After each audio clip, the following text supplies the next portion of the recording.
Radio Hindustan. Vande Mataram. Radio Hindustan RJ Rajni लेकर आई आपके लिए कैसे बना शिव तांडव स्रोत। आइए बताते हैं आपको।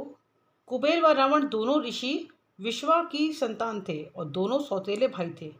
ऋषि विश्वा ने सोने की लंका का राज्य कुबेर को दे दिया, लेकिन किसी कारणवश अपने पिता के कहने पर वे लंका का त्याग कर हिमाचल चले गए।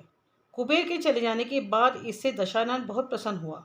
वह लंका का राजा बना और लंका का राज्य प्राप्त करते ही धीरे धीरे वह इतना अहंकारी हो गया कि उसने साधुजनों पर अनेक प्रकार के अत्याचार करने शुरू कर दिए।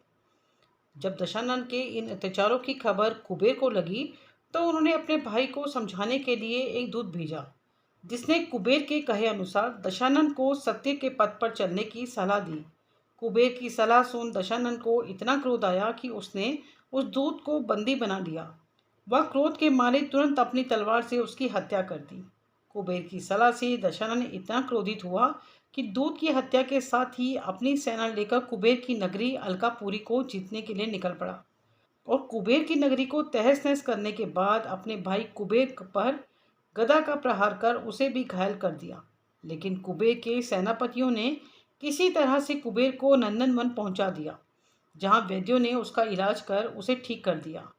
चूंकि दशानन ने कुबेर की नगरी व उसके पुष्पक विमान पर भी अपना अधिकार कर लिया था, सो एक दिन पुष्पक विमान में सवार होकर शारवन की तरफ चल पड़ा। लेकिन पर्वत के पास से गुजरते हुए उसके पुष्पक विमान की गति स्वयं ही धीमी हो गई। चूंकि पुष्पक विमान की ये विशेषता थी कि वह चालक की इच्छानुसार चलता था तथा उसकी गति मन की गति से भी तेज थी।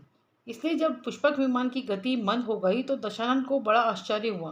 तभी उसकी दृष्टि सामने खड़े विशाल और काले शरीर वाले नंदीश्वर पर पड़ी। नंदीश्वर ने दशानन को चेताया, यहाँ भगवान शंकर क्रीड़ा में मग्न हैं, इसलिए तुम लौट जाओ।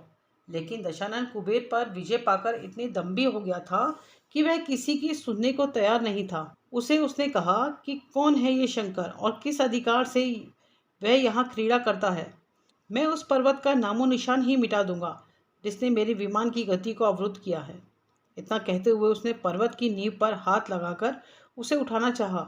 अचानक इस विघ्न से शंकर भगवान विचलित हुए और वहीं बैठे बैठे अपने पांव के अंगूठे से उस पर्वत को दबा दिया ताकि वह स्थिर हो जाए।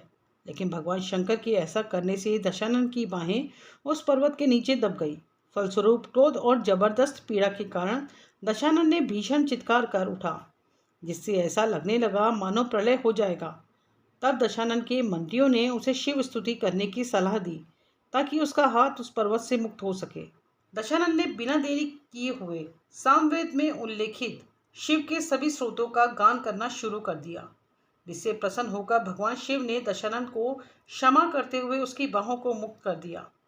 दशानन द्वारा भगवान शिव की स्तुति के लिए जो स्रोत गाया गया वह दशानन ने भयंकर दर्द व क्रोध के कारण भीषण चित्कार से गाया था और इसी भीषण चित्कार को संस्कृत भाषा में राव सुशरुण कहा जाता है। इसलिए जब भगवान शिव रावण की स्तुति से प्रसन्न हुए तो उनके हाथों को पर्वत के नीचे से मुक्त किया। तो उसकी प्रसन्नता में उन्होंने दशानन का नाम रावण यानी भीषण चित्कार करने पर विवश शत्रु रखा, क्योंकि भगवान शिव ने रावण को भीषण चित्कार करने पर विवश कर दिया था और तभी से दशानन को रावण कहा जाने लगा। शिव की स्तुति के लिए रचा गया वह सामवेद का वह स्रोत जिसे रावण ने गाया था, आज भी रावण स्रोत व शिव तांडव स्रोत के नाम से जाना जाता है। भगवान शिव की आराधना व उपासना के लिए रचे गए सभी अन्य स्रोतों में रावण रचित या रावण द्वारा गाया गया शिव तांडव स्रोत भगवान शिव को अत्यंत प्रिय है, ऐसी हिंदू धर्म की मान्यता है। और माना जाता है कि शिव तांडव स्रोत द्वारा भगवान शिव की स्तुति करने से व्यक्ति को कभी भी धन संपत्ति की कमी नहीं होती तथा साथ ही व्यक्ति को उत्कृष्ट व्यक्तित्व की प्राप्ति होती है, यानी व्यक्ति का चेहरा तेजस्वी बनता है तथा उसके आत्मविश्वास में भी वृद्धि होती है। इस तांडव स्रोत का प्रतिदिन पाठ करने से व्यक्ति को जिस किसी की भी सिद्धि तथा महत्वाकांक्षा होती है, भगवान शिव की कृपा से वह आसानी से पूर्ण हो जाता है। साथ ही ऐसा भी माना जाता है कि स्रोत के नियमित पाठ से वाणी सिद्धि की भी प्राप्ति होती है, यानी व्यक्ति जो भी कहता है वह वैसा ही घटित होने लगता है। नृत्य, चित्रकला, लेखन, योग, ध्यान, समाधि आदि सिद्धियां भगवान शिव से ही संबंधित हैं। इसीलिए शिव तांडव स्रोत का पाठ करने वाले को इन विषयों से संबंधित सफलता सहज ही प्राप्त होने लगती है।